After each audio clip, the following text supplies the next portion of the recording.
So they saved my body. Okay, they fixed my intestines. They put me all back together when I crashed my motorcycle. The crash would have been the end of my time in this body and the world. And they can tell if the body, like a vehicle, isn't running right. If they let you die, they lose a patient from which they can generate their income, so they are motivated to keep you alive, but not to cure you completely of all your sickness and pain. Or they lose a customer because then you stop coming back for checkups. So in general, they prefer to treat the symptoms of the problem more than trying to cure the problem itself. There is quite a bit more long-term profit in symptom treatment than cure, and they need people to be sick in order to stay in business.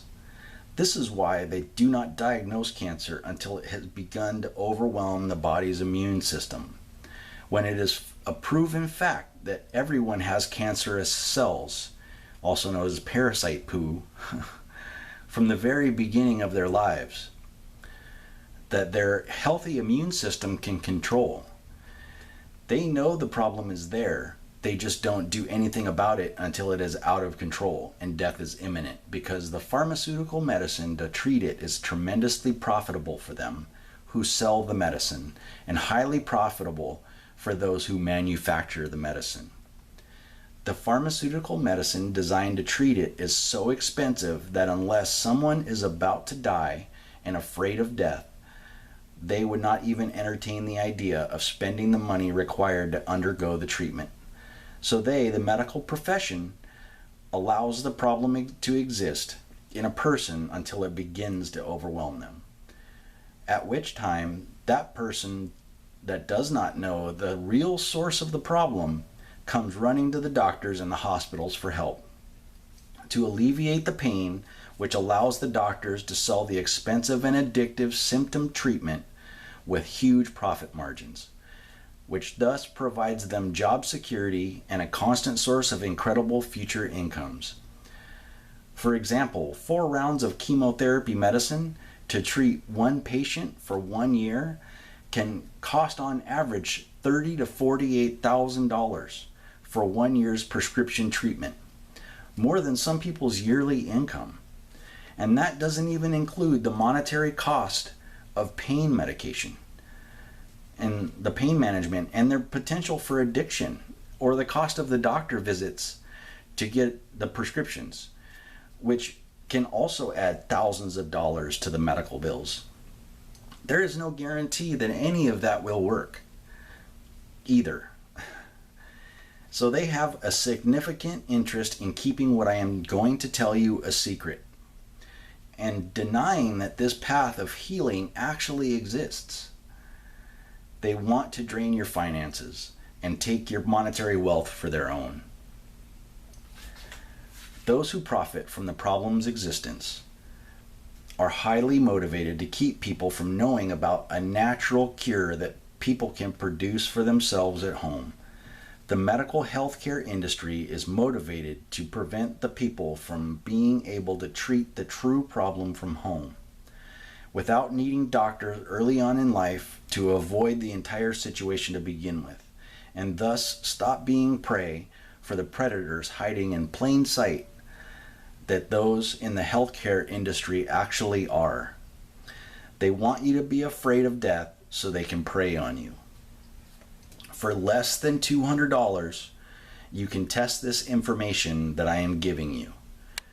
All you got to do is put forth a little bit of effort and follow the easy steps I'm giving you to produce for yourself the natural medicine which Big Pharma and Big Government have hidden behind a bad rap in pursuit of revenues. All in the pursuit of revenues. They destroyed the image of it and told you it's bad, but it's not bad. It's what you need to overcome the sickness.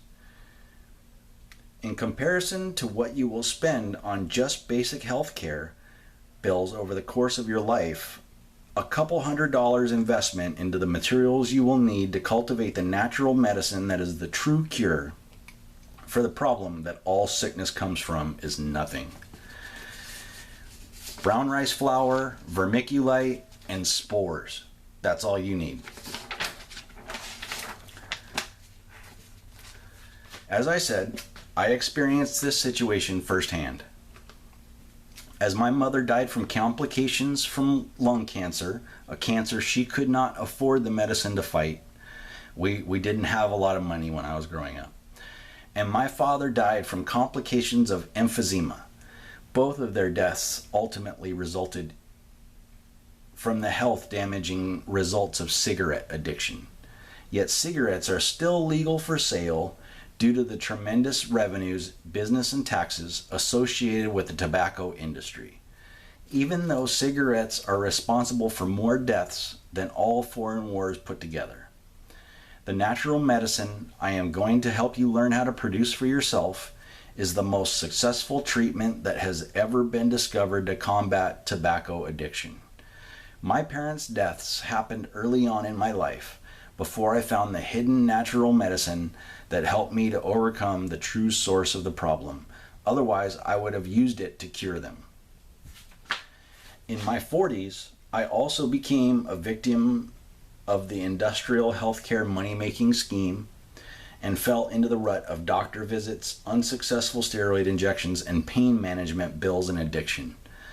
I experienced the depression that comes from feeling ill all the time, exhaustion from not being able to sleep due to constant back and leg pain, and constipation from a daily regimen of opioid pain medication.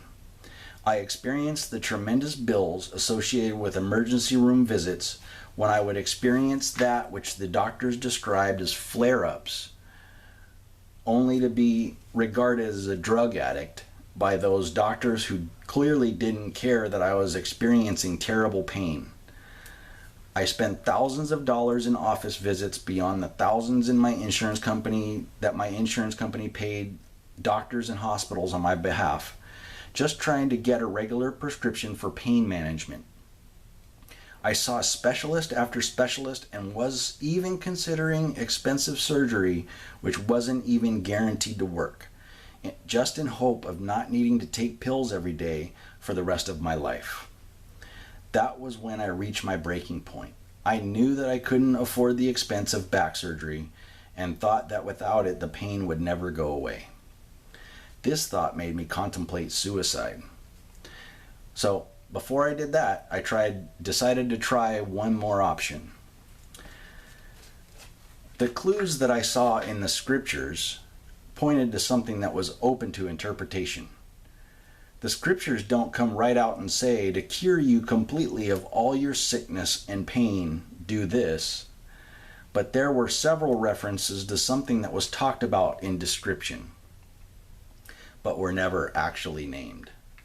This is the mystic tradition of hiding the truth in plain sight, so that when one realizes what is actually being talked about, it provides an aha moment from which they can take the leap of faith or decide to not believe. As for me, I believed and I took the leap.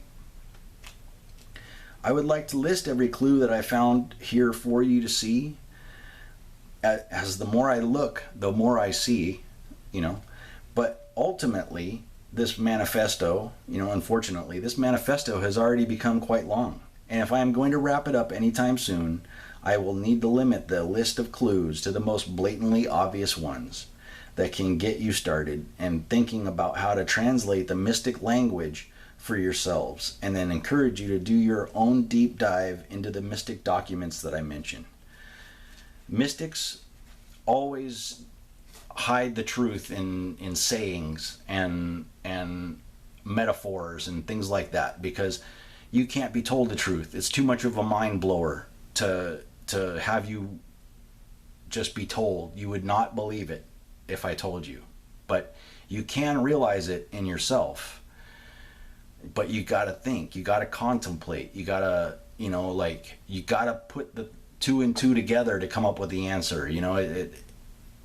Anybody could tell you the answer is 4, but that doesn't help you get to the answer in yourself. You got to put forth the effort to think, how to think. I'm not telling you what to think, I'm telling you how. You got to think how to think, Be right back.